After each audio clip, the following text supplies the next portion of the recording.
friends. Welcome to our channel. My name is Debbie and I work with my husband Mark to refinish, repurpose, and restore. Unfortunately, this weekend we didn't make it up to Pentwater, so I don't have any updates on the kitchen at 268 Park Street. But we did head over to Adrian to actually attend and watch our grandson's first lacrosse game. He's a senior this year. I'll insert a clip of what the weather was like. I think you'll appreciate it. Anyway, on Saturday, we did make it over to the Ann Arbor PTO, and we found a couple of things that we did bring home, and we're going to share those with you for today's video. So let's get started.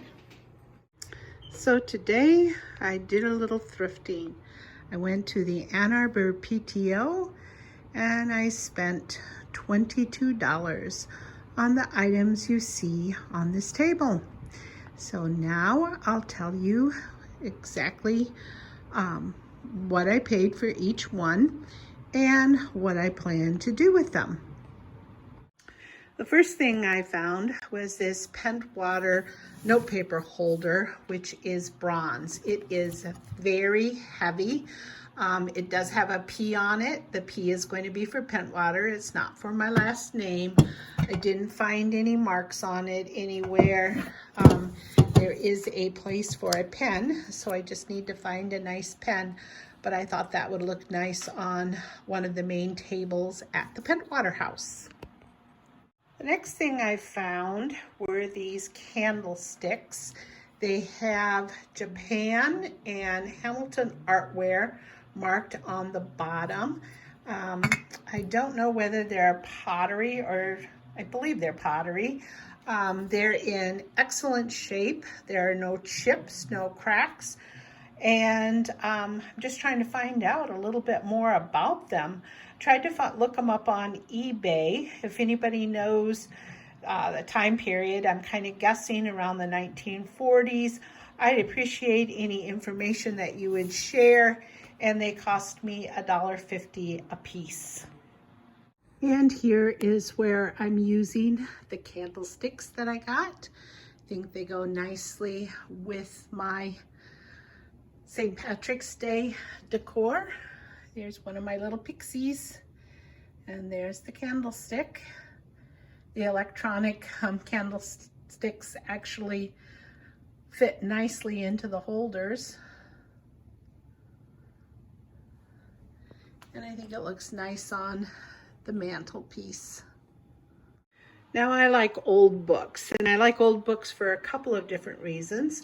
Number one, some titles are very intriguing. This one, for example, is The Yellow House, and it has some very cool graphics in it. And of course, I always read the first couple of paragraphs, and that kind of catches me. This one was actually written in, I believe,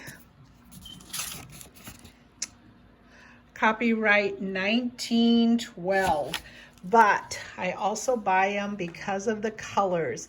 And this one is going to be nicely used for St. Patty's Day as a riser, most likely for Christmas. It's not dark enough for Christmas, but for Easter, I can use it in spring, and it cost me 50 cents.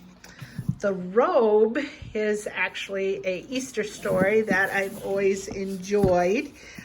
This one cost me 50 cents also. Again, I love the linen cover. I love the color blue, so I can use this for Easter. I can also use it for the 4th of July. And this one's copyright date is 1948, and I'll be using it for a riser too. Another nice little linen book in just a khaki kind of color by Lewis, C.S. Lewis. It's, oops, sorry about that, Main Street and Babbitt. He has some interesting books. A lot of them have theology in them. Oh, this is Sinclair Lewis, not C.S. Lewis, darn. So this one was copyrighted 1948, renewed 1948. Even has a nice little marker page. So, and that one cost me $1. So those are the books that I'll most likely be using for risers and color in some of my vignettes. Next, I found 2 sweet little bone plates, and my husband pointed out to me that yes, they have the same color, but they have a little bit different configurations in the flowers. And but to me the shapes look the same, so I believe they're the same pattern, but there's nothing on the back that tells you anything about them. I love using these in bathrooms so people can, you know, hair ties, change, that kind of thing. I don't actually use them as bone dishes, but those 2 little dishes cost me $2. Another book. This one is Robert Browning Selected Poems. Again, it is a smaller book than the other ones, but it'll make a nice little riser for Easter or spring. This one cost me $1. I actually do like Browning's poetry, and it is copyrighted 1919. So this is a little red transferware bud vase. I thought she would be perfect for Valentine's Day. Could definitely use her at Christmas and the 4th of July. She is a Royal Crownford Staffordshire from England. I just think she has pretty little lines. She cost me $2.50, and I'm totally happy with that. I will be keeping her. Now, I have a bride and groom collection, and I don't pick up bride and grooms much more because they are kind of getting expensive. But I did find this one today. This one cost me $2.50. It's made in occupied Japan, and because it's made in occupied Japan, you know it's in the 40s or 50s, but it's kind of in before that style. But I did like it, and the people have cute little faces. So that will go with my bride and groom collection.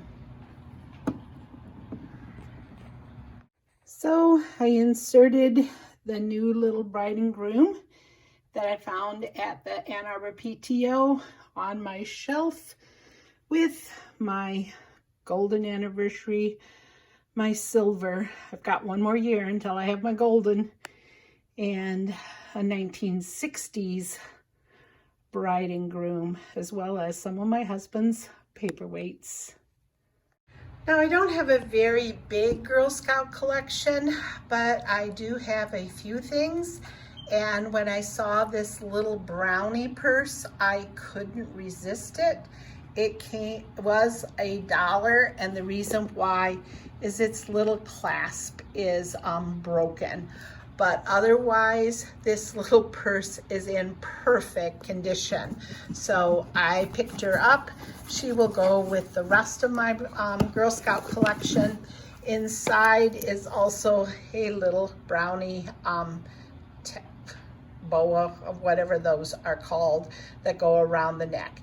So I will show you in some further video footage where she's actually going. So here is my Girl Scout brownie collection. I do have a Girl Scout camera, a little Girl Scout alarm clock, and 2 little Girl Scout flashlights, and now I have my little brownie purse. And then, of course, these are my Girl Scouts, or should I say a couple of my Girl Scouts. Another book. Again, it is linen. It is a green color. This one is the complete works of William Shakespeare. I really am excited about that because there's some of these works that I haven't read since I was in high school, so I am totally willing to read them again. This little book cost me $1, and it was published in 1937. So this was actually a year after my mother was born. And then the last thing I picked up is this little, looks like a watercolor. It is actually framed very nicely, and it was done at the Westgate Shopping Center in Ann Arbor, Michigan. And it is Provence, and it is signed. And I've got several different actual art pieces that are from street artists in France. And this will go with that in our bedroom and Petwater. And this cost me $4.50. Okay, here I've used my books as risers.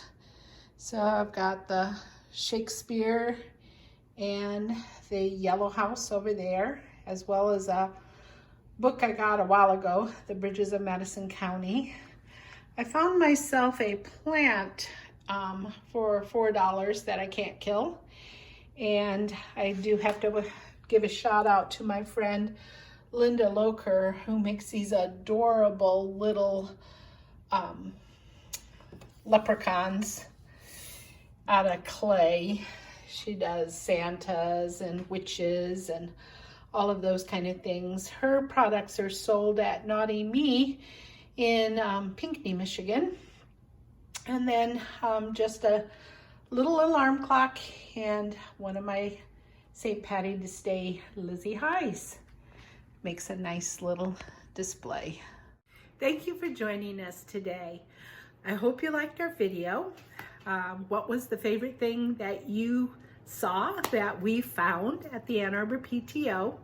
If you do like our content, please hit like or hit subscribe or even leave a comment. All of those things will help our channel grow, and we do want to bring you more information about 268 Park Street, like when we're actually opening up to be a B&B.